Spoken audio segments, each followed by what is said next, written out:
One thing we have in common is we both lost our dads at very young ages. You, by my calculations, were 22. I was 15. They went suddenly, thanks to heart attacks. And in both of our cases, it changed, of course, our lives, but also our life choices and our life philosophies. Can you kick it off there? Like the you Sure. before you lost your dad and the you after. Yeah. So I don't know about you, but at that time, I mean, I didn't think my dad could die. I mean, I knew Yep. practically he had to one day, but I thought he was the abominable snowman. And there wasn't any lead up to it. There was no fair warning. There was no like, oh, it's time's coming. It just happened, and it happened the way he said it was going to happen. Said, boys, when I go, I'm going to be making love to your mother. And it was a frisky Monday morning at 6 a.m. And that's what happened. And that's how he moved on from a heart attack. I remember the call. And I remember my niece dropping out from under me. It was from my mother. And she said, your dad moved on this morning. And it was very unbelievable. I didn't think it was possible. And then dealing with that, going back to the wake with the brothers and my mom, and hearing stories where you find out that, oh, the message maybe was a little different than the messenger, which I was quickly able to forgive just because I understood that to just be a reality. But the loss, just keep living. My phrase came from that because I remember when I went back to work 6 days later, I was on the set of Dazed Confused, my very first film. And I was talking with the director, Richard Linklater, at Magic Hour Sundown. We were walking around this football stadium. I was like, he's physically no longer here, but spiritually, I think I can keep calling him. I can talk to him whenever I want. I can pick up the phone. Got to keep him with spirit alive. And that's where Just Keep Living came from. Added on top of that, look, I was scared because he left, my crutch was gone. He was, to me, what was above the law, above government, above religion. Boy, if I was in a pinch and really need someone to have my back, that was gonna be my dad. And now that crutch is gone. Now that parachute's gone. And so I quickly was like, okay, boy, talking to myself, better quit acting like the things your dad taught you to do and be, and start becoming the man that he taught you to be. And that's been a process that I got kickstarted in right then, very hardcore, but I've tried to maintain throughout my life. Did he want you going into acting? You had just started. You weren't like the big star yet, although Dazed and Confused was a hit. But did he want you to do it? This was before, and I want to say this. There's a very graceful thing in hindsight about his death. He was alive for the first 5 days of me shooting Dazed Confused. He didn't come to the set or anything, but he was alive for me to start, his final son, to start something that wouldn't be just a fad, that wouldn't just be a hobby, start something that became a career. I've always seen some grace in that.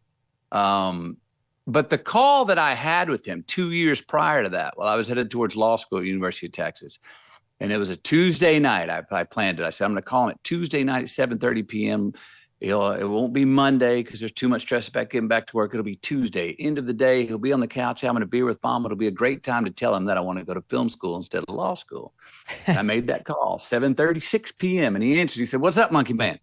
I said, hey, Pop, got something I want to share with you. He said, what's that? I said, I don't want to go to law school anymore. I want to go to film school. And there's a long pause. And I was like, oh, here it comes. He's about to go, you want to what? And he didn't. He said, you sure that's what you want to do? I said, yes, sir. Another long pause. And he said, well, don't half-ass it. So he gave me more than license. Wow. He gave me rocket fuel to go do it. Did he have any reason at that point to believe in you? Had you been the big star on the high school stage? No, I'd never been on stage. I'd never done acting before, any of that. I think what he heard, though, is something I think we all want to hear from our kids, is a time when they're asking us or telling us, I wasn't really asking him. I was going to do it, right? Mm-hmm. And I think he heard that in my voice, the way I said, yes, sir. I didn't stutter. I didn't blink. I didn't whisper. He heard the security in my voice that I'd gone through to make this decision. And hearing that from me was, I think, he was like, okay, my son's asking, but he's not really asking. And I think we all want to hear that from our children at some time after we give them guidelines. But if they're going to break out of those guidelines and go their own way, don't come a bluffing. If you're going to do it, do it. And he heard that. And that's where he came up with telling me, don't half-ass it. But where did you get the confidence for that? Because there are millions of kids out there right now who would love to be a Hollywood star. They're from Texas. They have no connections to the industry. It's a pipe dream. It's odds are overwhelmingly against you. So how did you think, yeah, why not me? Well, so I started off, I wasn't courageous or confident to say I wanted to be in front of the camera yet. But I was at that time courageous enough to say I want to go into the storytelling business. So I went to film school, studied behind the camera. All right. And I had been writing short stories at that time. And I had a buddy in film school who said, these are really good short stories. You might be able to want to turn these into moving pictures. It wasn't until a year later that I was in the right bar at the right time and got cast in Dazed and Confused and got in front of the camera, and 3 lines turned into 3 weeks' work. All right. And I'm getting paid $320 a day, and people are telling me I'm good at it. And will you please come back tomorrow and do it again? And I was like, hell yeah, I'll come back again. Mm-hmm. Is this even legal? I'm having so much fun. And you're telling me I'm good at this? I can make a living doing this? Mm-hmm. That's where I got the confidence. And then continued on. And look, Megyn, I didn't go to Hollywood and have the long story of having to wait the tables for so long. I actually went to Hollywood, and the first 2 auditions I went on, I actually got the job. It was Angels in the Outfield and Boys on the Side. So I had some dry spells later on in my career, but boy, when I first got out there, I knocked out the first 2 auditions and got them.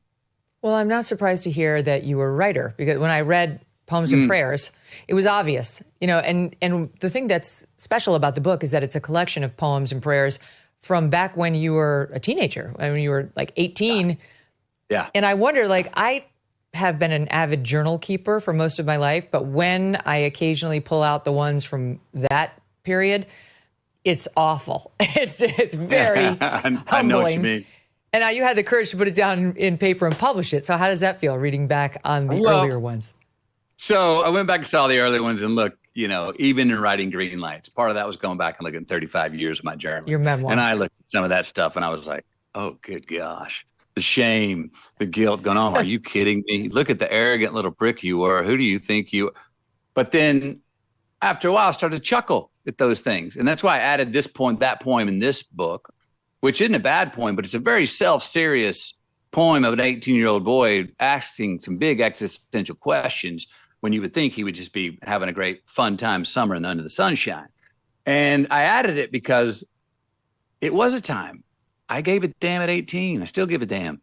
I'm still working on trying to be a better man. I'm still questioning what's going on in the world. I'm still, pointing out stuff that I think is mendacious and not fair in the world. And I'm asking those questions, and I still do. So to see that I was doing that at 18, I'll mind you could tell I had a thesaurus near. I used some words in there that I'm like, you don't know what that meant. And I still don't know what that word meant. But give it a shot. I had a thesaurus near me, you know what I mean? But when I read the early writings, I think this is obviously an artist. Like, this is an artistic person. It should be no surprise that this person did not wind up in law school and instead wound up in the arts, really telling stories and bringing characters to life.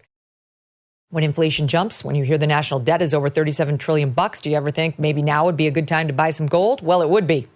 Whether as a hedge against inflation, peace of mind during global instability, or just for sensible diversification, Birch Gold Group believes every American should own physical gold. So they created something special. And through September 30th, if you're a first-time gold buyer, Birch Gold is going to offer you a rebate of up to $10,000 in free metals on qualifying purchases. To claim eligibility and start the process, request an info kit just right now.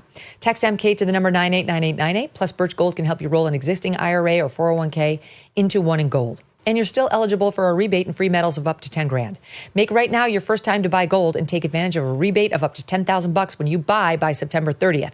Text MK to the number 989898 to claim your eligibility and get your free info kit now.